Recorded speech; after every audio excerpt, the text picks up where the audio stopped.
Hi everyone, প্রায় এক সপ্তাহ কোনো ভিডিও আপলোড করিনি, শরীরটা বড্ড খারাপ ছিল তাই। আর শরীর ঠিক হতে না হতেই চলে এসেছি পুরীর থার্ড এবং লাস্ট দিনের শর্টসটা নিয়ে। পুরীতে থার্ড দিন সকালেই আমরা চলে গেছিলাম বিচে। বিচ থেকে স্নান করে ফিরে হয়ে গেছিলাম রেডি আশেপাশে কিছু জায়গায় বেরাবো বলে। তারপর লাঞ্চ করে হোটেলের সামনে থেকেই একটা অটো ভাড়া করে প্রথমেই চলে গিয়েছিলাম বিপত্তারিণী চণ্ডীবাড়ি। সেখান থেকে ঠাকুর দর্শন করে আমরা বেরিয়ে পড়েছিলাম গুপ্ত বৃন্দাবনের উদ্দেশ্যে।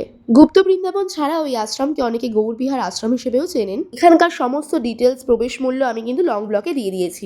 এখানে বেশ কিছুক্ষণ চারিদিকটা ঘুরে দেখার পর আমরা চলে গেছিলাম শ্রী শ্রী ওমকারেশ্বর মন্দিরে। এই মন্দিরে রয়েছে 108টি জ্যোতির্লিঙ্গ।